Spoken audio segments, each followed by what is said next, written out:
방위비를 더 내라?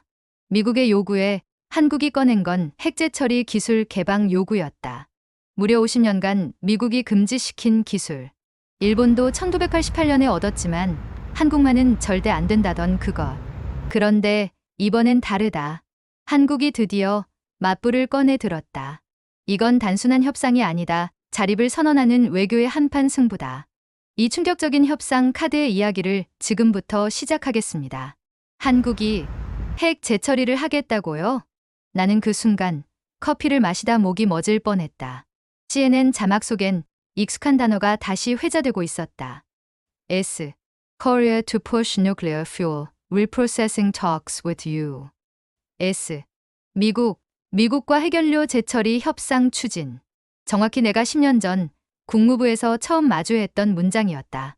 하지만 이번엔 분위기가 달랐다. 이번엔 진짜다. 안녕하세요. 저는 앤드류 김입니다. 미국 워싱턴 DC 출신의 재미한인 2세. 미 국무부 산하비확산정책센터에서 12년간 근무했고 현재는 서울에 있는 한반도전략연구소에서 핵정책 담당 선임연구위원으로 일하고 있습니다. 어릴 적엔 제 자신이 한국 사람이라는 정체성을 별로 의식하지 못했습니다. 하지만 대학 시절 동아시아 국제정치를 전공하면서 한국이라는 나라가 세계안보 지형에서 갖는 독특한 위치를 깨닫게 되었죠. 미국의 동맹이면서도 동시에 핵무장을 못하는 비핵 국가. 하지만 북쪽엔 핵을 가진 적국이 있고 일본처럼 재처리도 못하는 정책적으로 막힌 나라. 그런 한국이 이제 미국과의 역사적인 협정을 흔들기 시작한 겁니다. 한미원자력 협정? 그게 뭐길래 난리가 난 거지? 많은 분들이 이렇게 질문하실 겁니다. 그래서 지금부터 하나씩 풀어드릴게요. 1974년 미국과 한국은 한미 원자력 협정을 체결했습니다. 이 협정의 핵심은 간단히 말해 한국이 자의적으로 사용 후 핵연료를 재처리하거나 고농축 우라늄을 생산하지 못하도록 금지하는 겁니다. 이유는 단 하나 핵무기 개발 우려. 한국은 미국의 기술 지원을 받아 원자력 발전소를 세웠지만 그때부터 지금까지도 여전히 이 핵연료 주권은 제한된 상태입니다. 이 협정은 2015년 한 차례 개정되긴 했습니다. 당시엔 한국이 원자력 기술의 평화적 이용 범위를 조금 넓히는 데 성공했죠. 그러나 여전히 재처리 금지 조항은 핵심적으로 남아 있습니다. 그리고 이번에 한국이 그 금단의 줄을 다시 넘으려 하고 있는 겁니다. 왜 지금이냐고요? 간단합니다. 미국이 먼저 방위비 분담금 인상을 꺼냈거든요. 그에 대한 한국의 맞대응 카드 바로 한미 원자력 협정 개정입니다. 정부 고위 관계자에 따르면 미국이 돈을 요구한다면 우리는 기술적 자율성을 요구한다는 게 이번 협상의 기본 구도라고 합니다. 이 말인즉 안보에는 돈을 쓰지만 에너지 안보는 우리가 결정하겠다는 메시지죠. 이건 단순한 과학기술 문제가 아닙니다. 대한민국의 국가 에너지 주권, 미래 세대의 지속 가능성, 그리고 한미동맹의 새로운 정체성을 걸고 벌이는 협상입니다. 일본은 왜 되고 우리는 안 되지?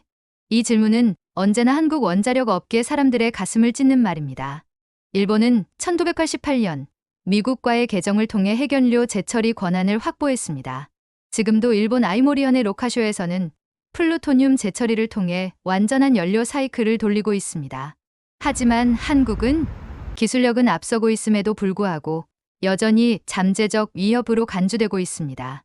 이유는 딱 하나 북한.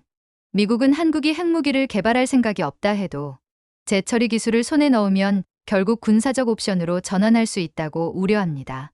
일단 기술을 손에 넣으면 정치적 상황이 바뀌면 어떻게 하겠느냐는 것이죠.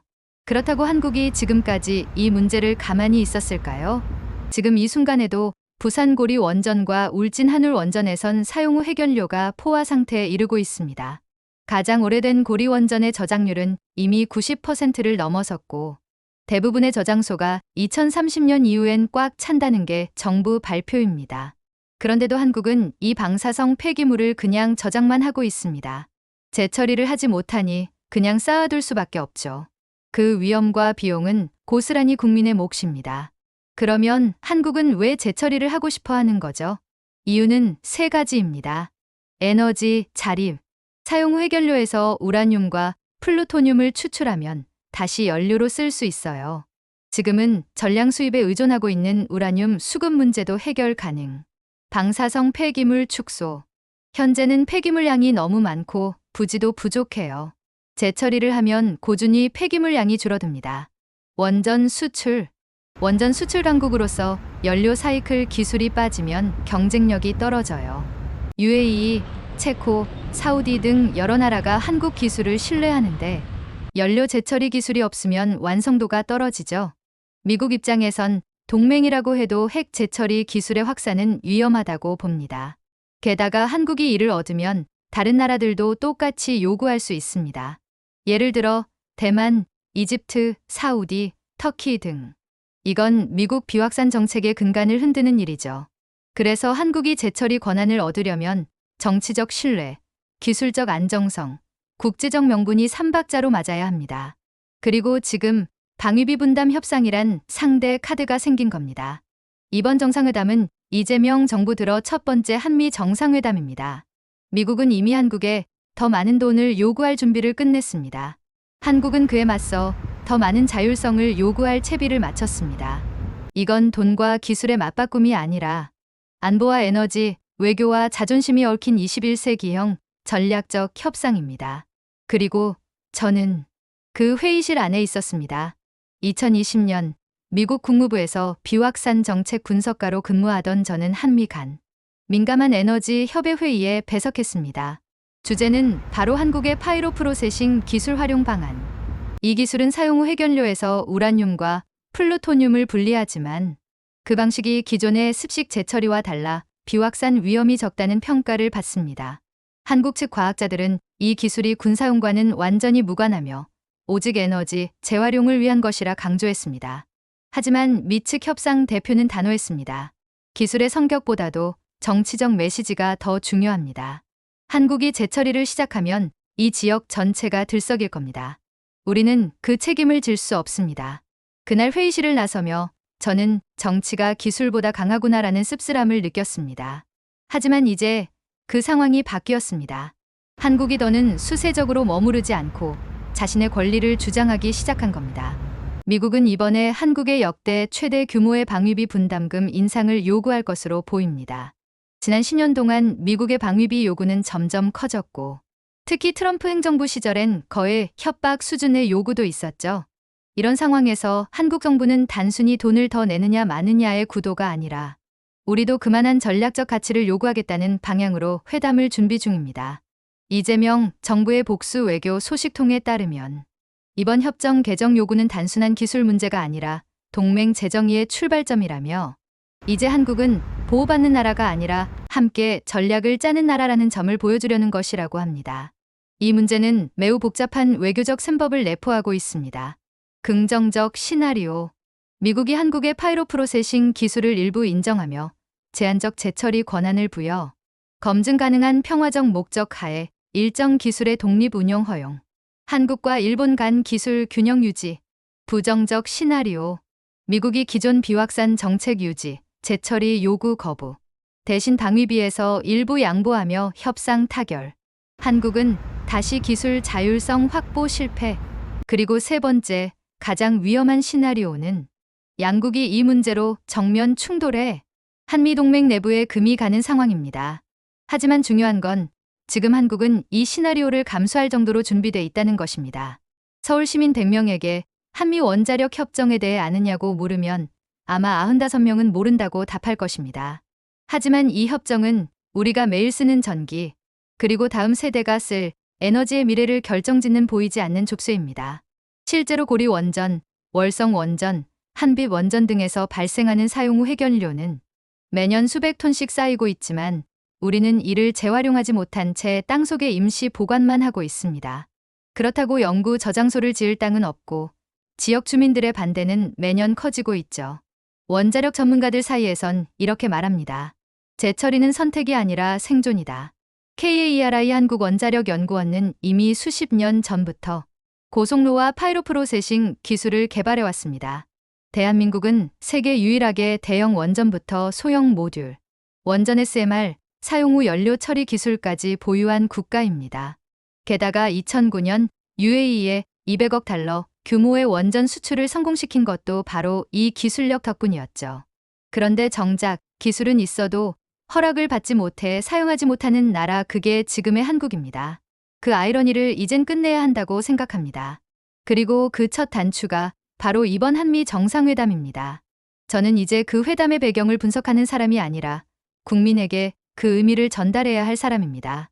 그래서 이 이야기를 전하려 합니다. 단순한 과학 이야기가 아닙니다. 기술, 외교, 국가 전략, 그리고 자존심이 엮인 거대한 퍼즐의 일부입니다. 15년 전 저는 미국에서 이 문제를 정책적 거리감으로만 바라봤습니다.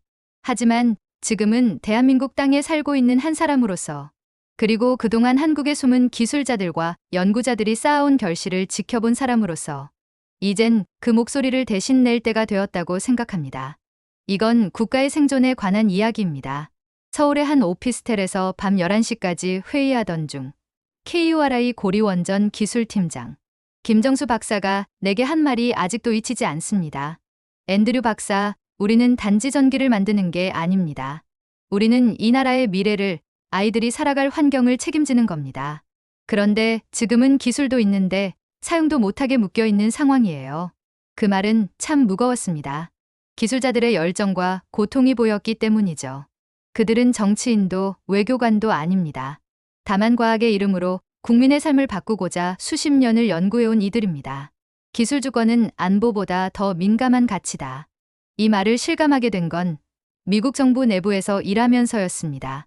방위비 협상은 매년 진행됩니다. 미국의 요구는 클 때도 있고 작을 때도 있죠. 하지만 기술, 특히 원자력이나 반도체 같은 국가 기반 기술을 둘러싼 협상은 한 번의 결단이 수십 년을 좌우합니다. 한국이 이번 정상회담에서 이 카드를 꺼낸 건 매우 상징적인 행보입니다. 단순히 돈이 아닌 기술의 주권을 말한다는 건 이제 한국이 안보 수혜자가 아닌 전략 동맹 파트너로 나아가고 있음을 보여주는 것입니다. 한미 원자력 협정 개정은 단순히 과학이나 외교 문제가 아닙니다. 이건 국민이 매일 쓰는 전기 요금, 안전한 에너지 확보, 그리고 미래 세대에게 남겨줄 환경의 질과도 직결되어 있습니다. 지금 이 순간에도 한국은 24시간 원전을 돌리고 있습니다. 하지만 사용 후 해결료는 전국 곳곳에서 폭탄처럼 쌓이고 있죠. 이는 단순한 공학 문제가 아닙니다. 바로 국민 생존권의 문제입니다. 그리고 그 해법은 기술이 아니라 정치적 협상의 문을 여는 것입니다. 기술도 있고 전문가도 있고 산업 경쟁력도 있습니다. 남은 건 국제사회에 우리가 책임 있는 핵기술 보유국이라는 점을 설득하는 것뿐입니다. 일본이 1988년에 해냈다면 지금의 대한민국은 훨씬 더 성숙한 위치에 있죠. 우리는 더 이상 의심받는 개발국이 아닙니다. 우리는 이미 원전을 수출하고 반도체를 세계 1위로 이끄는 나라입니다. 그리고 이번 회담은 그 위상을 외교 테이블 위에서 증명할 기회입니다. 서울의 8월 밤은 무덥습니다. 하지만 그 어느 때보다 에너지가 절실한 이 도시에 살며 저는 하루하루를 더 깊게 생각하게 됩니다. 왜 한국은 이렇게 뛰어난데도 항상 누군가의 허락을 받아야 할까? 그 질문에 대한 답이 이번 정상회담에서 나올 수 있다면, 그리고 그 결과가 한국의 자율적 에너지 정책을 가능케 한다면, 그건 단지 과학의 진보를 넘어서 대한민국이라는 나라의 자립선언이 될 겁니다. 7월의 어느 아침, 서울역에서 KTX를 타고 울산으로 향했습니다. 이번 방문은 개인적인 호기심이자 전략 분석의 일환이기도 했습니다. 목적지는 바로 고리 원자력 발전소. 한국은 재처리 기술이 없어서 문제가 아니라 못쓰게 막혀 있는 나라죠. 이 말은 내가 미국 국무부 재직 시절 동료들에게 자주 했던 말이었습니다. 그땐 그저 고고서용 멘트에 불과했죠. 하지만 지금은 그 말을 확인하러 직접 가는 길이었습니다. 고리원전은 한국 최초의 상업용 원전이자 현재까지도 대한민국 전력의 심장이라 할 수 있는 곳입니다. 그곳에서 만난 사람들은 내가 알던 과학자들과는 달랐습니다. 수십 년간 원자력 기술을 개발해온 베테랑 기술자, 고졸 출신으로 현장에 뼈를 묻은 운영자, 그리고 지역 주민들을 설득하고 신뢰를 쌓아온 공공 커뮤니케이터까지. 그들 모두는 에너지 자립을 외치는 투사 같았습니다.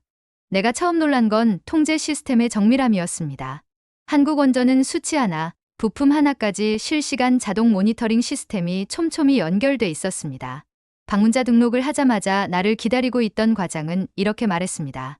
우린 사람이 실수할 수 있다는 걸 전제로 설계합니다. 그래서 모든 게 2중, 3중으로 되어 있어요. 이런 시스템은 미국의 오래된 원전들에선 보기 드뭅니다. 미국은 일부 원전이 여전히 1970년대 제어 시스템을 쓰고 있거든요.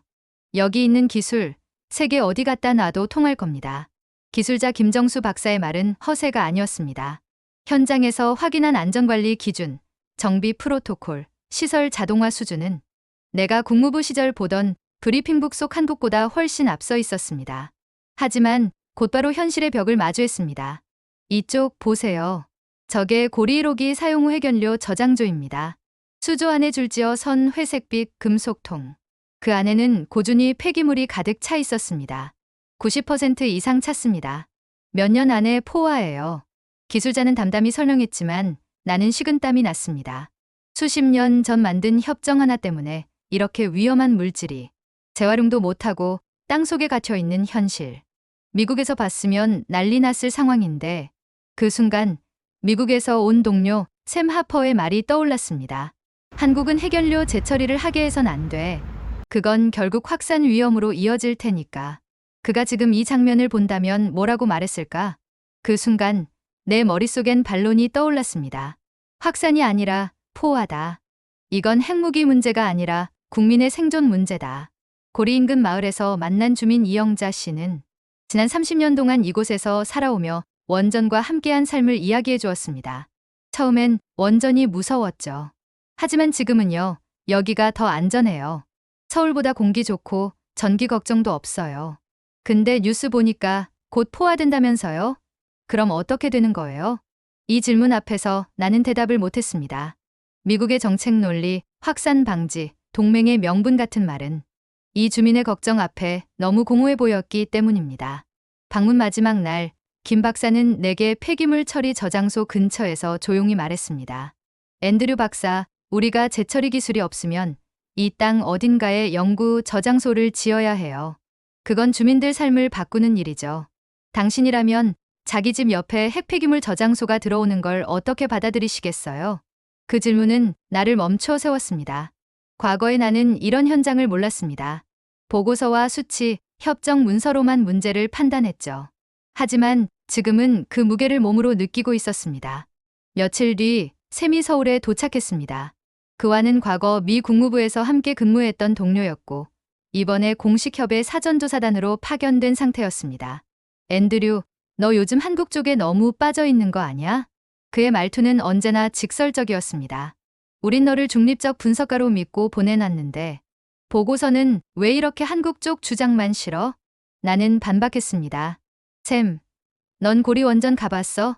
거기 사람들 이야기 들어봤어? 여긴 이론이 아니라 현실이야. 사람들이 매일 위험 속에서 살고 있어. 그걸 기술로 해결하겠다는 나라를 왜 막아야 하지? 샘은 무표정하게 말했다. 너 감정적으로 반응하고 있어. 동맹은 감정으로 움직이는 게 아니야. 그 말에 난 처음으로 그에게 화가 났습니다. 며칠 후 한미 실무단 회의에 내가 배석하게 됐습니다.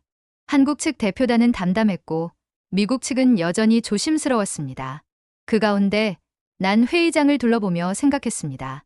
우리가 정말로 동맹이라면 왜 이렇게 서로를 믿지 못하지?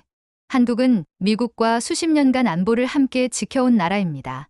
경제력도 세계 10위, 민주주의도 성숙, 기술력도 세계 최고 수준. 그런 나라가 이제 자율성을 요구한다고 해서 그걸 위협으로 받아들이는 게 과연 정당한 걸까요? 그 순간 저는 처음으로 미국이 틀릴 수도 있겠다고 생각했습니다. 그리고 한국이 옳을 수도 있겠다고 느꼈습니다. 서울로 돌아온 뒤 나는 우연히 참여한 원자력 정책 간담회에서 한 시민 단체 활동가의 말을 들었습니다. 우리는 원전을 사랑하는 것도 미워하는 것도 아닙니다. 그저 지속 가능한 방식으로 쓰고 싶을 뿐이에요. 그런데 우리가 스스로 연료를 처리할 권한도 없다는 게 말이 되나요? 간단한 말이었지만 그 안에 모든 것이 들어 있었습니다.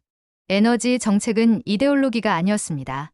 그건 바로 삶의 방식, 생존의 조건이었습니다.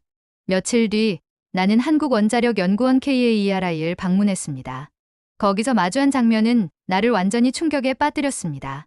수십 년간 파이로 프로세싱 실험을 진행해온 파일럿 플랜트 내부에는 최첨단 자동화 로봇과 방사선 제어 시스템, 그리고 정교하게 시뮬레이션된 연료 주기 연구소가 있었습니다. 여기서 나오는 기술이 전부 봉인돼 있습니다. 책임 연구원은 덧붙였습니다. 우린 이미 준비가 끝났습니다. 다만 국제 허락이 필요할 뿐이죠. 그때 문득 떠오른 생각. 이 나라는 마치 자신이 직접 밥도 못 먹고 미국에게 숟가락 사용 허가를 받는 상황에 처한 셈이구나. 며칠 뒤 샘 하퍼와 하는 서울 시내의 한 호텔 회의장에서 다시 마주쳤습니다. 그는 내게 조심스럽게 묻습니다. 앤드류, 너 이번 보고서 정말 그렇게 쓸 거야? 나는 고개를 끄덕였습니다. 그래. 난 지금까지 미국 입장에서만 봐왔지만 이번엔 다르다. 내가 직접 보고 듣고 느낀 것들이 있어. 그걸 외면하고 싶은 마음은 단 1%도 없어. 샘은 잠시 정적 끝에 고개를 저으며 말했습니다. 넌 너무 한국 쪽에 서게 될 거야. 미국 쪽에서는 널 의심할 수 있어. 그 말은 일종의 경고였지만 나는 이미 선택을 마쳤습니다. 내가 서야 할 곳은 국익이라는 이름으로 진실을 묻는 곳이 아닌 진짜 삶을 지켜내려는 현장과 시민들의 목소리가 있는 곳이라는 확신이 들었기 때문입니다. 같은 시기 정부는 청와대 국가안보실 내부 회의에서 원자력 협정 개정 요구를 공식화할 것이라는 보도가 나왔습니다. 그 기사에서 내가 가장 주목한 문장은 이거였습니다. 이번 회담은 단지 예산 문제가 아닌 대한민국의 미래 전략 자율성을 위한 대전환점이다. 이 문장을 본 순간 마치 심장이 쿵 하고 울리는 느낌이 들었습니다. 나는 그제서야 완전히 이해했습니다. 지금 한국이 꺼내든 이 카드가 단순한 협상이 아니라 자기 선언이라는 것. 그날 밤 나는 오랜만에 미국에 있는 어머니와 영상통화를 했습니다. 너 한국 생활은 어때? TV 보니까 맨날 무슨 미사일 날아오르고 복잡하더라. 나는 웃으며 말했죠. 엄마, 여긴 생각보다 훨씬 안전하고 훨씬 정교하게 돌아가는 나라야. 그리고 지금 내가 여기 있으면서 미국이 배워야 할 것들이 많다는 걸 깨달았어. 그 말이 끝나자 어머니는 한참을 침묵하더니 조용히 말했습니다. 내가 그렇게 말하니까 왠지 한국이 더 멋져 보인다. 그 말은 내가 지금까지 느껴왔던 수많은 감정의 끝자락이었고 이 여정의 정당성을 확인시켜주는 한마디였습니다. 나는 더 이상 미국의 정책 입장을 대변하는 분석가가 아니라 한국과 미국 두 나라 사이에서 진실을 연결하는 사람이 되기로 결심했습니다. 샘에게도 내 본부에도 나는 보고서를 그렇게 보낼 것입니다. 이건 확산 문제가 아닙니다. 이건 자율성과 신뢰의 문제입니다.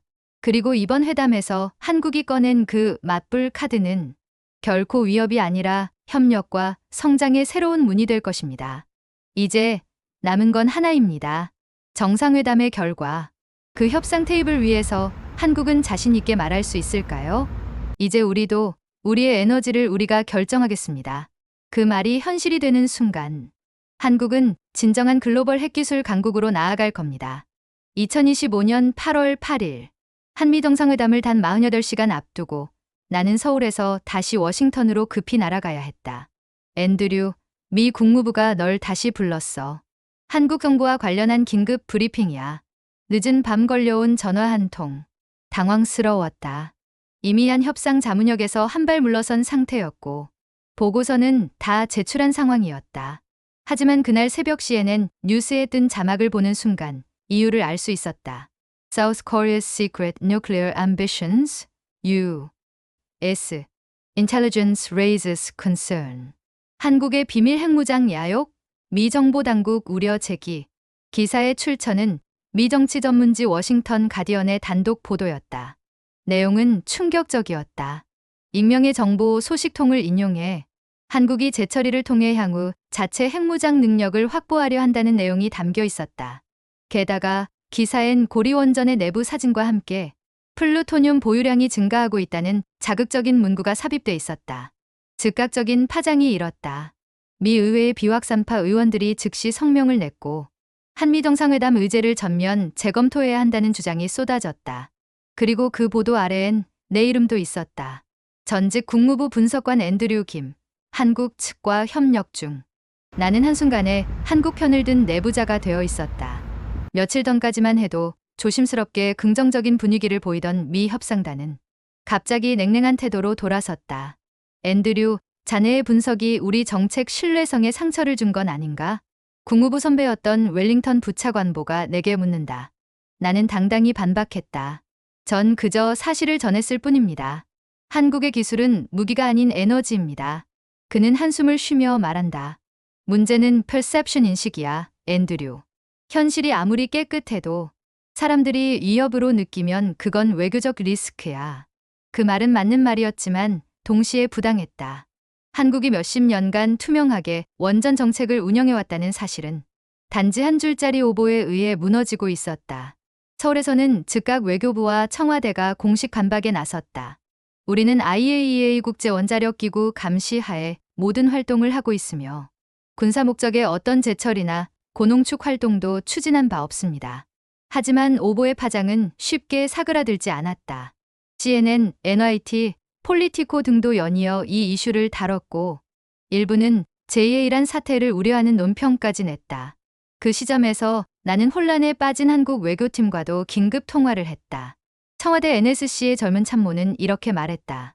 앤드류 박사님, 혹시 미국에서 이걸 조작했다고 보시나요? 우리가 협상에서 너무 앞서 나갔던 걸까요? 그 물음에 나는 대답하지 못했다. 하지만 속으로는 떠올렸다. 이건 단순한 외교 문제가 아니야. 한국의 기술 자립이라는 움직임이 이제는 지정학적 균형을 흔든다고 느끼는 세력이 있는 거야. 8월 10일 정상회담을 하루 앞두고 나는 워싱턴 시내의 한 밀실회의에 초대받았다.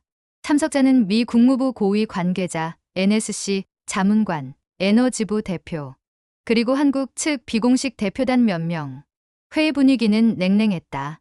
미국 측은 사태 진상 파악을 명분으로 협정 개정론의 보류를 언급했고 한국 측은 오보 하나로 양국 간 신뢰를 흔드는 건 동맹 파기와 같다고 맞섰다.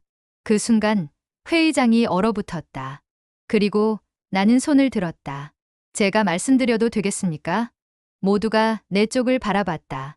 난 자리에서 일어나 차분히 말을 꺼냈다. 저는 한국에서 몇 주를 보냈고 현장을 직접 봤습니다.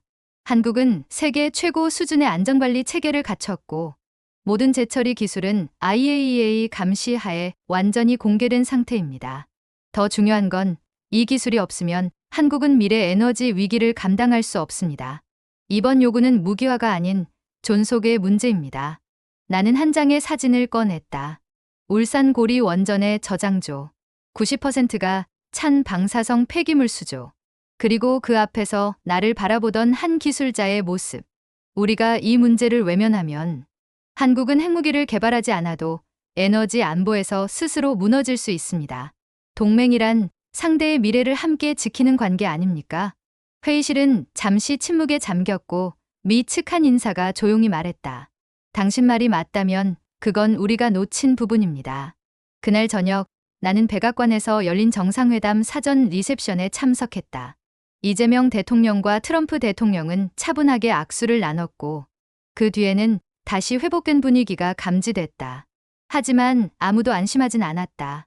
다음 날 아침 그들의 단독 회담에서 과연 한국의 맞불 카드가 어떻게 받아들여질지 그건 아직 미지수였다. 그리고 나는 마음속으로 생각했다. 지금 우리가 해야 할 건 기술이 아닌 신뢰를 설계하는 것이다. 2025년 8월 11일 백악관 로즈가든에서 조용히 발을 맞춰 나오는 두 정상의 모습이 전 세계 뉴스에 생중계됐습니다. 이재명 대통령과 트럼프 대통령, 그리고 그들 뒤로 펼쳐진 한미 양국 국기. 숨을 죽인 채 발표문을 기다리던 그 순간 트럼프 대통령이 먼저 입을 열었습니다. 오늘 우리는 동맹 이상의 신뢰를 다시 확인했습니다. 한국은 책임 있는 핵기술 보유국이며 우리는 그들이 미래 에너지 안보를 향해 나아가는 길을 함께 설계할 것입니다. 그리고 이재명 대통령이 이어 말했습니다. 우리는 단지 기술을 요구한 것이 아닙니다. 대한민국은 스스로의 미래를 설계할 권리를 되찾고자 했습니다. 오늘 이 자리는 그 시작을 알리는 자리입니다. 협정의 즉각 개정은 아니었습니다. 하지만 미국은 한국의 파이로 프로세싱 기술을 투명한 IAEA 협력하에 제한 허용하기로 했고 양국은 향후 3년간 단계적으로 재처리 기술의 범위를 논의하는 공동기술위원회 설립에 합의했습니다. 그리고 이것은 사실상 한국이 기술 자립의 첫 발걸음을 뗀 역사적인 순간이었습니다. 나는 리셉션장 뒤편에서 그 광경을 지켜보며 그동안 한국 땅에서 보고 들은 수많은 장면이 떠올랐습니다.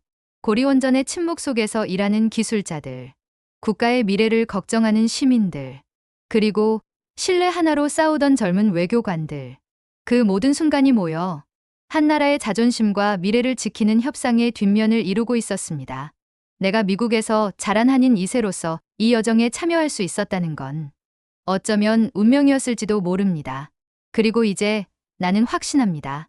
대한민국은 준비가 되어 있습니다. 한국은 단 한 번도 핵무기를 원한 적이 없습니다. 그들은 기술을 원했고 재활용을 원했고 미래를 지키고자 했습니다. 그 투명한 열망이 외교의 벽을 넘는데 이번 정상회담은 결정적 역할을 해낸 것입니다.